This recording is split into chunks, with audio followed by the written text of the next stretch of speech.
Hi, I'm Leanpub from Leanpub, and in this episode of the Front Matter podcast, I'll be interviewing Tim McConaughey. Based in Raleigh, North Carolina, Tim is a cloud solutions architect with Aviatrix, a cloud networking software company. You can follow him on Twitter at Juan Golbez and check out his website at carpe-dmvpn.com. Tim's the author of the Leanpub book, The Hybrid Cloud Handbook for AWS, AWS Cloud Networking for Traditional Network Engineers. In the book, Tim introduces network engineers to the concepts required to adapt and thrive in a cloud technology shift where they need to continue to operate the networks they know and learn new ones at the same time. In this interview, we're going to talk about Tim's background and career, professional interests, his book, and at the end, we'll talk a little bit about his experience as an author and writer. So thank you very much, Tim, for being on the Leanpub Front Matter podcast. Hey, thanks for having me. I always like to start these interviews by asking people for their origin story. So I was wondering if you could talk just a little bit about where you grew up and how you found your way into the career you did. Yeah, that's a fair question. I grew up in Norfolk, Tidewater area, Virginia. Actually, I spent most of my life there. In Virginia Beach, Chesapeake, that area. Graduated high school in, I'll date myself here. I graduated high school in 97. And yeah, I'm sure if you're doing the math on that one. Anyway, and then I started my career currently kind of late, actually. I kind of bounced around between jobs, always kind of in the IT field. I was a system administrator for a while. Then I was kind of an asset manager for a city, and eventually landed on in network engineering. And actually, my first real network engineering job was on the NMCI, which is the Navy Marine Corps Internet. So I worked on Norfolk Naval Base actually for a few years in their network operations center. So that's where I got my start with the network engineering thing. And so that was when I was 29 at the time. So I was, it's been not quite 15 years yet. In a year or two, it'll be 15 years. But yeah, that's where I got started. It's interesting. I've interviewed a few sort of people who made their way into network engineering on the podcast in the past, and I think it's very typical for people to have sort of started somewhere in IT, and then but not in network engineering to begin with, and they just discover they have an aptitude for the very technical. I mean, that word can be used in so many different ways, but the sort of like the behind the scenes stuff.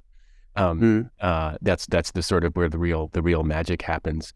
What did you study in college? I'm looking at your LinkedIn profile here, but I've often like to ask people if they studied something that was like, the same as what they went into or different. Yeah, that's a fair question. Actually, this is interesting. So I dropped out of college. I went to college, community college, started at community college, which I would recommend to everybody personally, to start at like some kind of a lower 2-year college. And then maybe if you're, graduate, then go to a 4-year just for price, if nothing else. But yeah, anyway, so I spent 2 years. I didn't actually get a degree there. And the reason I didn't is because, well, there's a couple reasons.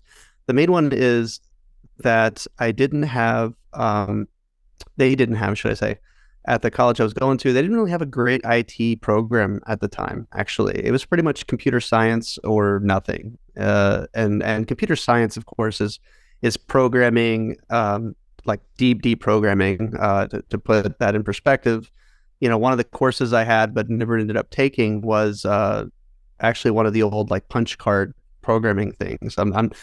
Now it was old when I went, so I'm not quite that old, but it was that was one of the courses. Like, and then of course it was super lots and lots of calculus and stuff. And I just realized that, man, math is okay, but I just don't like calculus. I didn't want to be a programmer, so I actually found that out. I didn't want to be a programmer. So long story short, I dropped out of college before I actually got even a 2-year degree. Now, having said that, I've actually been going for the last year and a half to Western Governors University. Here I am, 43. Decided that, hey, now's a great time to get my bachelor's. So they have a multi-cloud computing degree, so it fits really well with what I do now. And I'm hoping to finish it this term actually. So I'm hoping to be done by June with it and have my bachelor's, only 30 years and 20 years, something too late. But That's yeah. really fantastic. Were some of your professors intimidated when they learned about what you know? They're first of all, Western Governors employs really their instructors are good. They're not bad instructors at all. Having said that, absolutely, I had a discussion with one of my professors. I'm trying to remember for which course it was. It was one of the cloud computing, like the entry level cloud computing courses that I was taking. And he found out that I was a Pluralsight author and that I'd done Pluralsight courses, and he was like really interested in that. And so we actually spent a good amount of time talking about like, how to get into it, how he did it, and how I did it, and stuff like that. And so that was good. That was good. But for the most part, Western Governors is interesting because it's all online, so you don't end up talking to the professors very much unless you kind of need their time. You kind of book time with them, and then they'll call you, and you have a good discussion. But I've been lucky in that the bachelor's I'm going after is pretty well aligned to what I know and what I do. So I've been just kind of blazing through it so far. Oh, that's great to hear. Yeah, sorry, I didn't mean to sort of impugn anyone. I was just thinking. No. I was thinking. I actually had a very specific example in my head of a friend of mine who got a PhD in philosophy and in morals and ethics and stuff like that, and did a couple of postdocs, and then ended up then doing a master's in administration because he wanted to get a public sector job. And so he had a class on ethics being taught by a guy with an MBA. And when the guy learned who he was just like, whoa, I know what I'm talking about at my level, but, and sometimes professors can be like, and I mean, good professors love it when that happens. And it's a great asset, but that can be a very interesting experience, sort of, being what I guess they used to call a mature student, and going back to university. But on that note, actually, there's something I wanted to ask you about, which, has come up on the podcast before, but so you've got the CCIE certification. Yeah. That is an incredible, and I was wondering if you could just talk a little bit about what that is. Yeah, absolutely. And yeah, because I just, for some reason, I interviewed Nick Russo on the podcast years ago, who published like a 1,000,000-word book on Leanpub about this. And that was when I first learned how incredibly difficult that certification is to get, and the incredible amount of work that goes into it. So yeah, if you could just please explain to us what that absolutely is. Although if you talk to Nick, you probably have way better story from him. But Nick is extremely prolific, right? And I know which book you're talking about, by the way. And it is, I think even years later, most people refer to it probably as the best technical resource for that particular, because they have different tracks, right? The CCIE, the Cisco Certified Internet Network Expert exam, has multiple tracks. One for like routing and switching. Well, it's enterprise infrastructure now, but anyway. So one for like routing and switching, enterprise infrastructure, one for service provider, security. There's multiple tracks. And so each one of those tracks is kind of a pinnacle certification. So there's so much data, like for example, the amount of work that he put into that book, there's that much that's on the exam. And it's true for every track of that, of the exam. So he did service provider, route switch, and ended up doing one called the design expert. So he's actually gone much further than I have. I only have one CCIE, and it's for route switch. And then they ended up changing the test, and they kind of upgraded everyone to what's called enterprise infrastructure now. But anyway, so to answer your actual question, the CCIE, I would say it's probably the hardest thing I've learned ever, and it's just because of the extreme length and breadth of the technical data you have to memorize and understand and know, but also because if that was it, I think anyone could probably still do it. It comes out as a grueling kind of 8-hour lab exam at the end of the thing. To pass it, you have to pass an exam where you basically sit at a workstation for 8 hours. And honestly, 8 hours, a lot of times it's not even enough time, but you're hard set to do everything in the exam within 8 hours. And that's really what trips a lot of people up, because think about taking, something that has enough material that, you build that book that, Nick wrote, for example, that much material. And then, you have to pass an exam within And 8 hours seems like a long time until you try to do it. It's a hard one to explain to people. But from a preparation perspective, I would say that I spent 9 months. I spent 9 months. That's not typical. I was in a hurry, and I actually worked at Cisco. So I had pretty decent support network at Cisco to do it. But I was working, I would work, I would wait, I'm sorry, I would go to sleep. I would put my kids to bed at 8. They were younger at that time. I'd put my kids to bed at 8:30 or something. And then I would go straight to bed, and I would wake up at 3 in the morning, and I would go to the office, and I would study from 3 in the morning until, well, this is work days, 3 in the morning until around 8 when everybody else showed up and work started. I would do my work. I would go home, have dinner, rinse and repeat.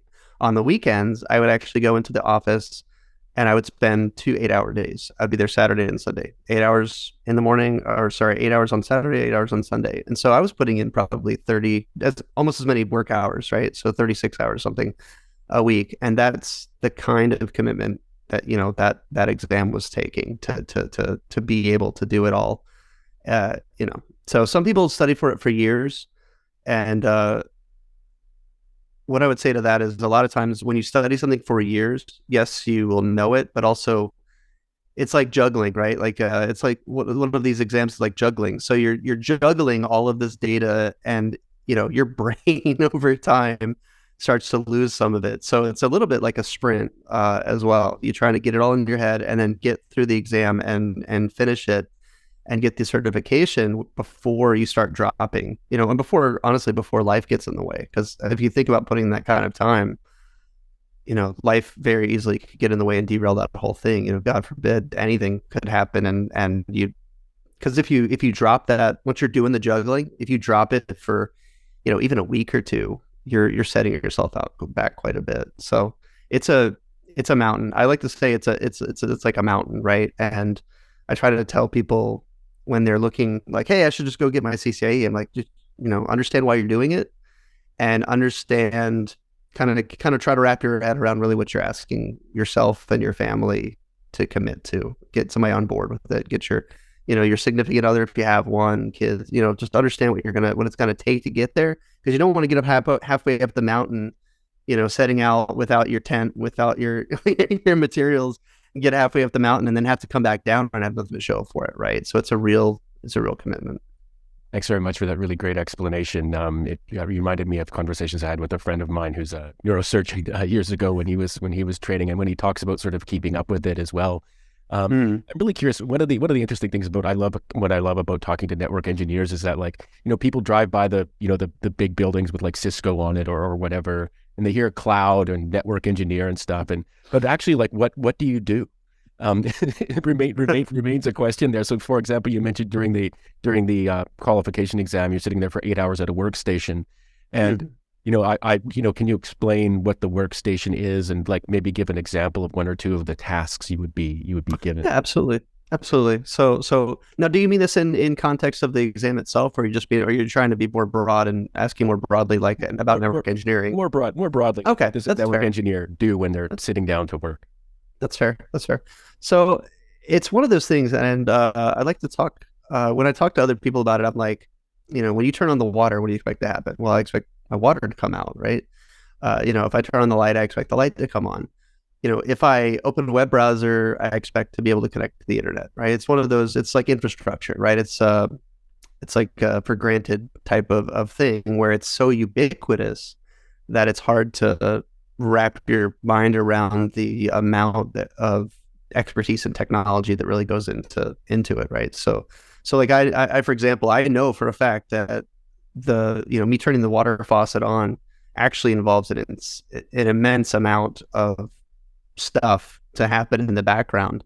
But I tell you, unless they tell me the water's broke, every time I turn the faucet on, I still expect it to come on, right? So take engineering like that, right? Network engineering, I think, is an infrastructure level of technology, right? Like, app developers, they go build applications so that when you open the website, you have something to do to, order stuff and all of this. But in order to even get to the point where you can order stuff, your internet has to be working, which is, there's a huge amount that goes into that. So think about, and I don't know how, how old you or the average, listener would be, but, I can remember a time before the internet even existed where we were happy just to have two computers that could, communicate at all, right? And that's the problem with ubiquity, is that, over time it becomes ubiquitous. So you don't even think about it anymore. So just the act of having two systems be able to communicate in a meaningful way. And think about this way. Okay, so like at home, you probably have like a home router, and maybe you have multiple PCs or computers or laptops, connected. If you have like Amazon stuff, whatever, connected to the Wi-Fi. Try to think that if those things had no way to talk to each other wirelessly or otherwise, like how would that impact you? Let's cut the internet out of it. Actually, let's take the internet and set it to the side for now. Let's just say that your child creates I don't know, a really cool picture, and they want to share it with you. How would they even send it to the printer unless they're actually direct connected to the printer?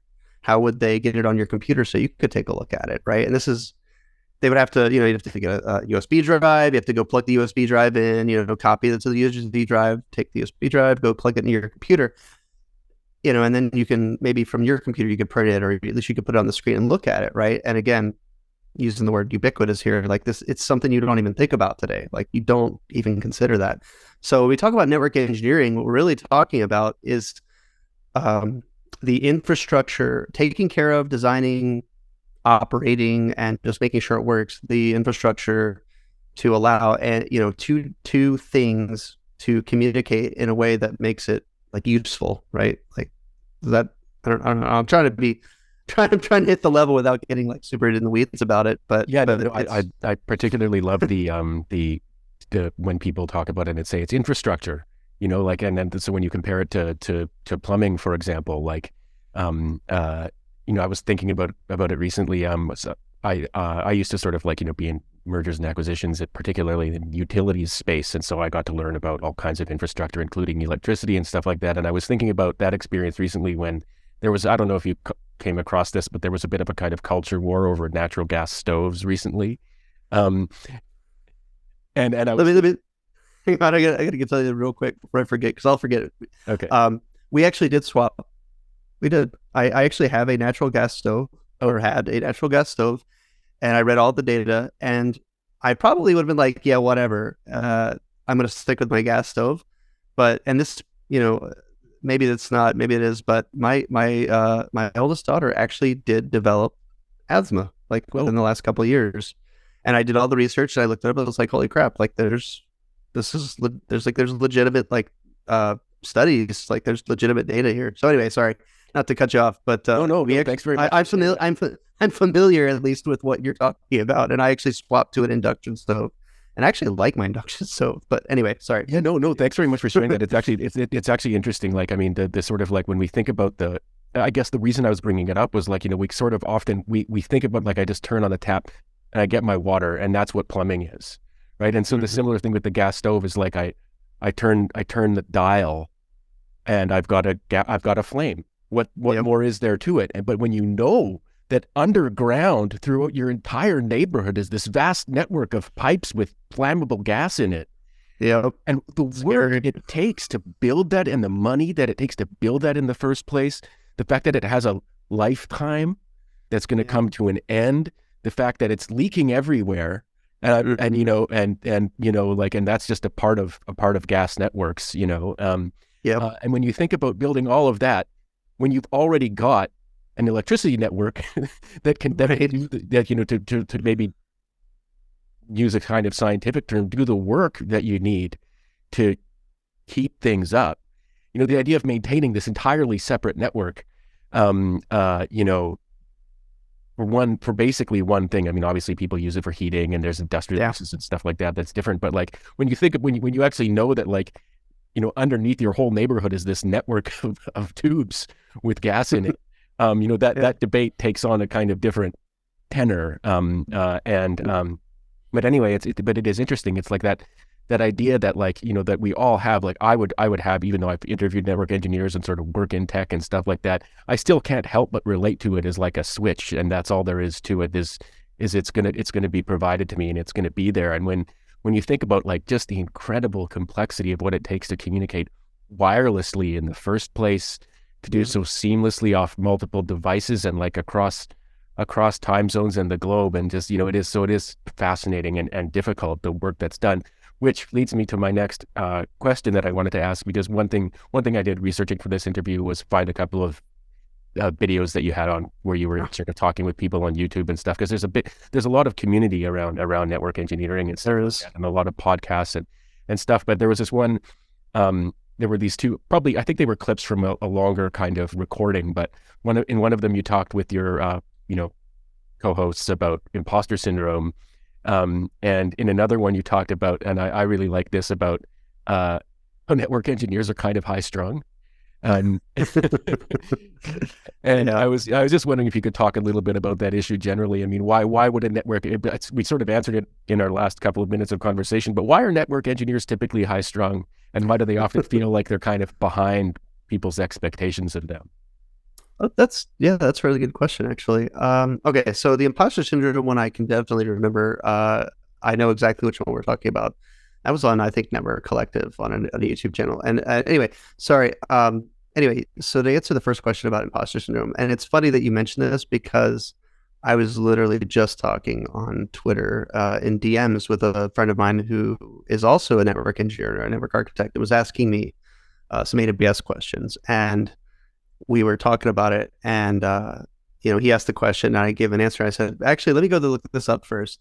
And I went and looked, and he's like, oh, no, you're right. I checked it. You're already right. I'm like, okay, thank God, because I hate the idea of giving bad advice or just being wrong generally, or especially when I'm helping someone else.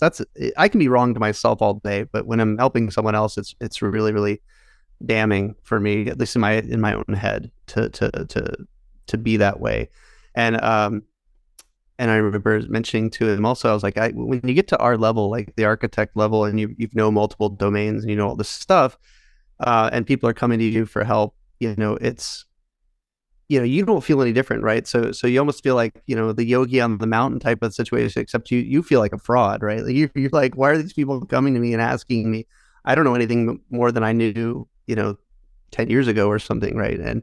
And I think you know it, but like the thing is that nobody keeps all of that alive in their head all the time, right? You can go find it, you can remember it, you can research it, and no matter, once you've learned something, you don't really forget it. You just might forget some of the details or whatever. So a lot of times people come to you for help, and or you're talking to a customer or something, and you're offering advice, and you're feeling like thinking in the back of your head, like, I hope I remember this right, because you just feel, it's hard to explain if you don't struggle with that kind of, I guess, I don't know, imposter syndrome. It's hard to explain what that is. But it's definitely a feeling like, I should be this expert, and like in my head right now at this moment, I don't feel like an expert. And the truth is, you are, and you don't keep it all, immediately hot at the top of your head all the time, right? So that's the first thing. And then from high, and I can only speak for myself on that, by the way, that's my interpretation. But I do find that, and you mentioned the networking community, we do have a big old community, and, topics like this come up, and other people have said something similar. Like the person I was talking to today, he said something similar. He was like, wow, we're like the same person, like, because it comes up a lot, actually. And it's just because there's so much to know. And then from the high strung perspective, I definitely think so. Because a lot of times, and this is going back a little bit to the infrastructure piece of it. So businesses are like you and me, and like, the average person, right? Like you walk up to the faucet, you turn the water on, you expect there to be water. Well, businesses, expect to be able to conduct business without having to think about what goes into it. Ultimately, it's like, I pay you to figure to think about what goes into it. I just know that I want my website to be up so people can come buy stuff from me, right? And there's a lot of, and that's just using an e-commerce example. Think about like hospitals, think about, the military sites and sites where constant connectivity, could be life or death, or, national security or whatever. And at the infrastructure layer, there's a lot of criticality. Think about SCADA systems and stuff like that. If your water stops working, that could be a potentially really bad thing. Anyway, so at the infrastructure level, there's definitely a lot of criticality to it, and therefore, and the businesses see that too, right? So I can't tell you how many calls I've been on where something is broken and like the entire business can't do business. Like they're just, we're losing $1 million a minute type of downtime problem here that's happening. And so it's high stress. It's a high stress environment. It definitely can be, even at the network operator level where you're just managing problems. Somebody calls in and says their website isn't working or whatever. That's, all the way up. It's stressful. And the other thing is that you're never done. And this is more of this isn't necessarily a network engineering thing. It's really a technology thing, a tech industry thing, is that you're never done, right? Tech is constantly changing. I mean, even more than probably lots of other fields, tech especially, the hallmark of tech is that it's always disrupting, changing. New things are coming out, old things are being removed.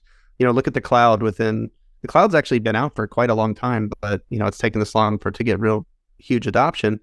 But a lot of us network engineers haven't really had a chance to play with the cloud because the businesses haven't been migrated to the cloud. So again, this is, there's a little bit of a cyclical miss to it.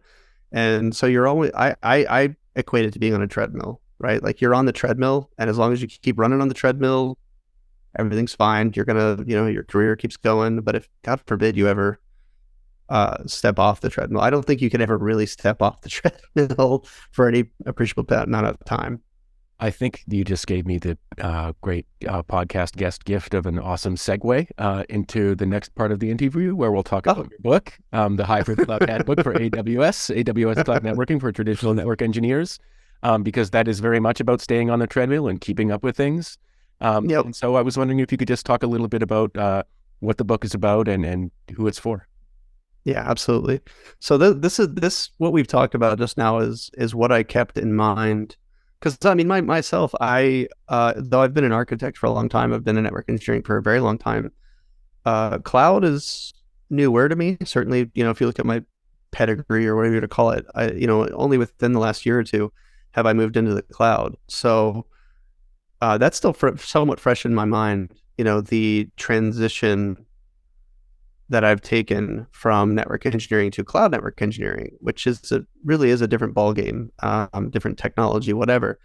And I'm also active in multiple network engineering communities, and I keep my ear pretty low to the ground to help people and to talk to people and just kind of understand what the Gestalt. Was it Gestalt? I should look that up. I thought it was too. Yeah. Okay, where the Gestalt of the network engineering community is, and so it's a common theme I hear is this kind of, and they don't always say treadmill, but it's the treadmill type of thing, which is like, man, we can't keep up, right? It was right before COVID hit, there was a big what's the word I want? Like almost like a fork in the network community about what the future of networking engineering would be, right? And on one side, it was network automation, and it's really kind of still ongoing. It hasn't been settled, but it was really, really prevalent right before COVID hit. So I'd say 2019-ish, right around the time they were rolling out the Cisco DevNet certification. And so the fork in the road for a lot of us was, okay, so are we going to learn network automation where, we're going to use Python and Go and like scripts and stuff to solve scale problems of how many network devices are out there that have to be managed, but there's the teams are as small as ever, hundreds, thousands of network devices out there. You can't be logging into every one and pushing code, right? You need to be able to manage it. That was the one fork in the road. The other fork in the road was cloud networking, just cloud in general. And network engineers would often find themselves like smack right in the middle of that road. Like, hey, I learned everything I needed to learn about traditional networking. I know BGP, OSPF, EIGRP, like all the traditional kind of network on-prem stuff. And now what does my career look like from here? What's the next big thing I really need to absorb to be relevant and hireable and, move my career forward? And that was the big fork in the road, right? So at the time, I was working in Cisco's customer proof of concept labs, and my job was pretty much to build proof of concept labs for customers, like to see Cisco solutions in kind of run through a test plan and like show them how it works. Basically, it was with Cisco's sales organization to show them a solution would work in the lab under their specifications. So for me at the time, I actually took the other path. I went for network automation because that was extremely closely tied to the type of work that I was doing. I was building, week in and week out, I was building labs to deliver to customers. So this idea of network automation was like really interesting to me. It would help me a lot. So anyway, long story short, I ended up transitioning. I ended up taking a job in Cisco AS for a little while, and then moving on to Aviatrix, because I realized that as I learned more about cloud, I was like, okay, this is actually really important. Like this is where business is going. This is where the industry is going. Not that the other one is not important. They're both important, but you can't you have to make a choice, and then maybe you can come back and do the other one, right? But you have to make a choice. So then I decided I wanted to go with cloud networking. So anyway, so long story short, yeah, that's the point I wanted to make, is that that was kind of the big thing that was happening, and now it's still ongoing, but that's the kind of stuff that the tech industry does, like where we have to often make choices about what we're going to learn. Where do we spend our time? And so getting it back to the book, which I was trying to pull it back to the book, I wanted to help network engineers get a head start, get a head start, but not just a head start, because anyone can write kind of a 101 book about anything. What I wanted to do specifically was say, okay, I know you're a network engineer if you're reading this book, at least probably that's who it was written for, and that's who will get the most value out of it. Therefore, I can make a reasonable expectation of the terminology, the kind of diagrams you're used to looking at. What you already know, I can help you. And then I can help you bridge to cloud, but I don't want to make you an expert, because there's already AWS, OCI, GCP. They all have their own entirely mature training tracks to go super deep on all their own stuff. What I want to do is actually do not the opposite, but like basically give you enough to be to get started, and not only just get started, but be useful. Because not just, okay, now I know how to talk about cloud, but also know how to start working with networks in the cloud. And so I specifically set out, when I started writing the book, I started by saying to myself, I don't want this book to be more than like 150 pages. Like if it's longer than 150 pages, I've already failed, because I've given any network engineer that picks up this book is going to be like, oh my God, this is like, I don't have time for this. This is too much to read. So that was kind of the hard limit I set for myself. I actually started at 100 pages. Then as I got closer to the end, I was like, okay, to be useful, I actually need to go over 100. But the goal was always to make it concise, to make it straight to the point, concise, because the CSPs, the cloud service providers, already have their own mature training programs. The problem is that if you want to do those training programs, you're often in for a penny, in for a pound for, maybe hundreds of hours of training to get there, and people don't have it. They're too busy fighting fires. They're too busy, learning what they already know, or not using what they already know. They're too busy, solving the problems of today to even have time to start working on the problems of tomorrow. So that was like a really, really important part to me, of not just why I wrote the book, but how I set about to write the book, was to be something that a network engineer could pick up in like an afternoon, leaf through, read through. I even have a reference thing at the end that goes through like, here's the term, and here's like the 5 seconds of what this means from networking perspective, and here's the chapter to find more, so that if they're on a phone call, they could like literally just like flip to the back of the book and actually understand how to speak the language with the cloud teams and stuff, with to get stuff done. That was my goal. So I've been getting good feedback. I think I've mostly hit that goal. I got some really good feedback. So yeah, but anyway, that was my goal. That was what I was going for. That's really great. A book that respects your time is a rare thing. And when someone, has been through as much training and sort of certification and stuff as you have, and sort of knows like there's that level of thing, and then there's the keeping up with things, and then there's the fighting the fires and all that kind of stuff, and then keeping your family life going and things like that, or maybe even doing an extra degree on the side of all your work and writing and stuff like that, a book like that can be really, really valuable to people. And they can often, you can see right away with this book, for example, that it's sort of clearly structured for that kind of purpose, which is just great. In the last part of the interview, when the guest is an author, I always like to talk to them a little bit in the weeds about their process. Absolutely. So I was wondering if you could talk first about how do you carve out time for writing in your life? Oh boy, yeah, you didn't pull punches on that one, huh? That's a tough one. That is a tough question. And obviously I did it, right? Because I read the book. But I would be lying if I said that, I only did it on weekends when everybody was asleep or something like that. No, this definitely cut into, not exclusively, of course, but this definitely cut into time that I would have, spent with my family otherwise. I would say, I would finish my work day and, I would spend some time with them after school and whatnot. I have two younger daughters. They're 5 years apart, so they're in different schools. One's in elementary and one's in middle school. But anyway, spend some time there. Maybe play a video game or two with them or something. Just catch up, really, and do dinner. And then right after dinner, I'd be down here, writing from like 7 to 10 or something like that. Not 10, probably about 9, and then I'd get them to bed. So a couple hours a day. And then when I got up in the morning after I took my oldest to school, before work started, I would have maybe an hour and a half, to write. So definitely it was kind of bookends of my day doing the writing process. And it helped a little bit because that staggering would allow me to put space between myself and my words. And I think anyone who's written anything can understand the value of that, especially if they don't have like their own editor that's gonna do the due diligence for them. When you put space and time between you and your words, you can come back and you can read them kind of as they are in the paper instead of how you intended, if that makes sense. Like, because, I don't know if anybody's, I'm sure you've talked to many authors, so I'm sure you've heard this before, but when you write something and then you read it, oftentimes your eyes and your brain kind of see what you intended. Like, and you read right into what you wrote, what your intention was.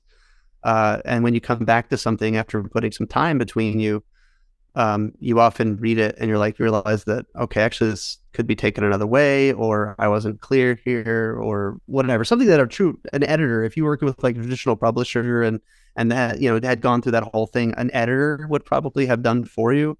But there's all sorts of baggage associated with that whole process, as you know, right?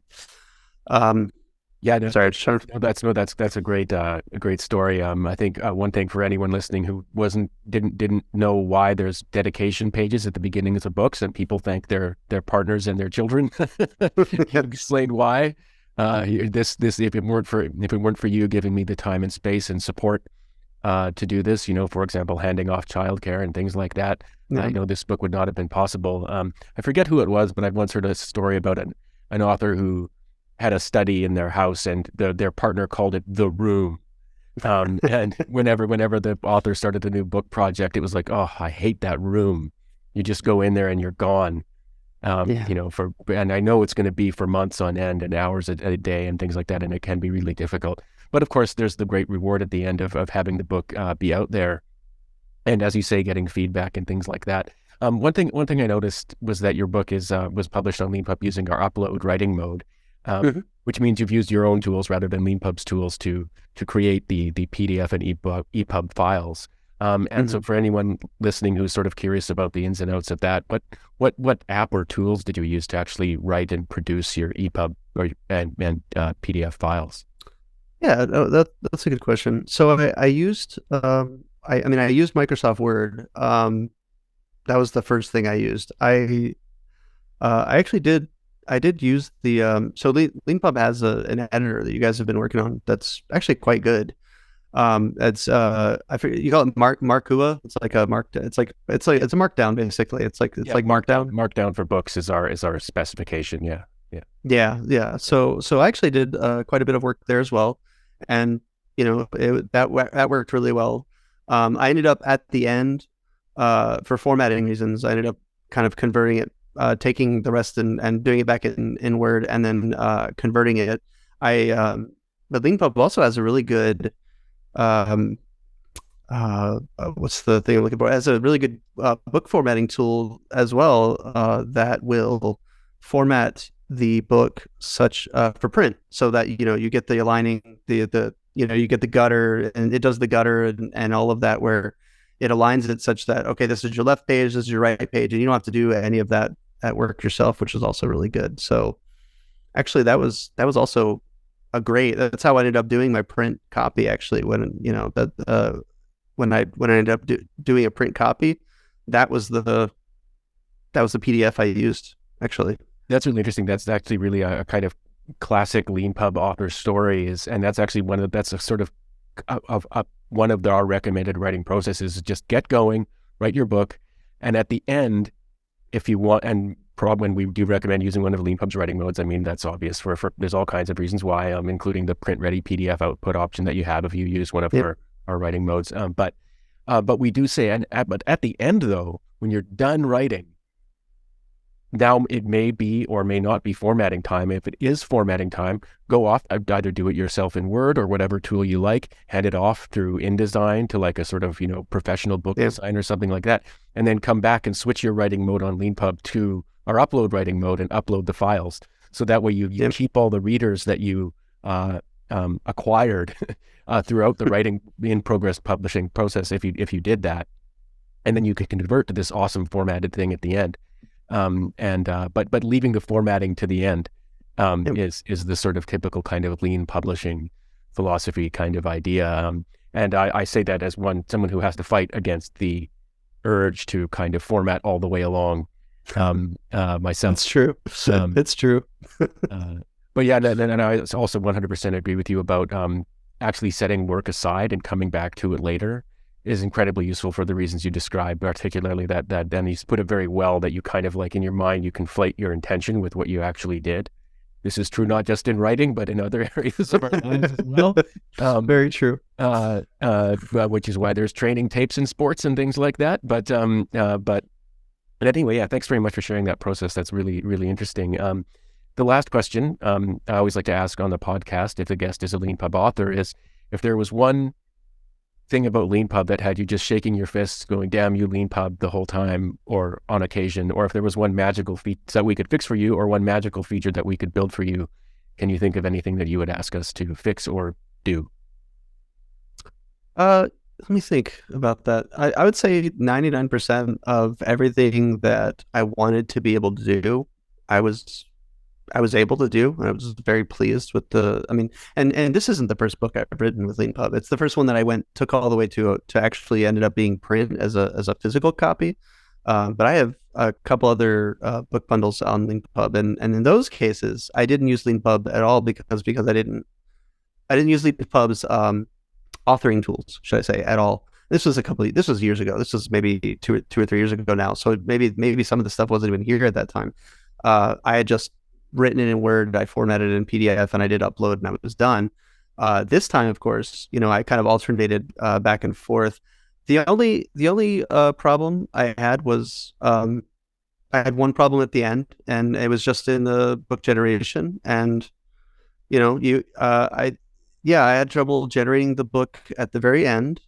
We worked through it, and then I ended up, like I said, taking it and formatting it and just taking that last little bit. But I actually liked the markdown writing experience. I remember you kind of had to talk me into it because I didn't even know it existed at the time.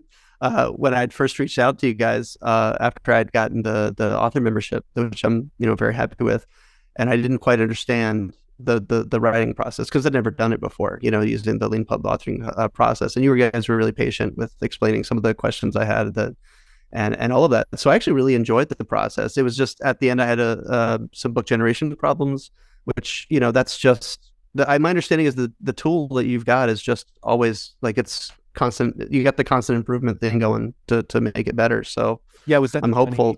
Was that the funny Unicode characters in code blocks breaking book generation? We had a I don't. those a little while ago.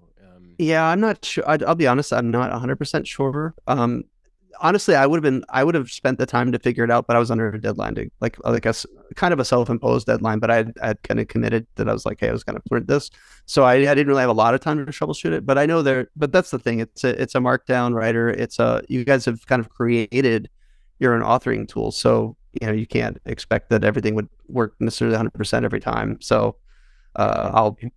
Insofar as, I mean, we talk about us being patient with you. Insofar as Leanpub works as well as it does, it's because of us being able to talk with authors, and having them reach out to us and tell us that the problems that they're having, and one of the things that's sort of so great about Leanpub, although we're open to all books and on all genres and things like that, but since so many of our authors are actually kind of technical people themselves, they're just excellent at reporting problems. It's not like there's a problem, fix it. There's like, I made this change on page 65. Here's a screenshot, and here's the source file in my manuscript. Here's in line 53. I think might be the problem. Can you guys confirm? And like that's just an amazing. But like the back and forth, and particularly, one of the reasons we do this podcast is to actually get to sort of understand authors' processes and things like that. And yes, we are always improving it, and partly in response to feedback and in response to problems. The Markua specification it's fully written. We do change it from time to time, although we're very careful with those decisions, but it's not fully implemented yet. So that's why it's sort of new things are being added from time to time, and then new bugs happen and things like that. Yeah. Agile development, man. There's a lot of duck paddling under the water kind of thing, as I mean, I guess is kind of the theme of this episode. So on that note, Tim, thank you very much for taking some time out of your day to talk to me and to talk to our audience. And thank you very much for being a Leanpub author.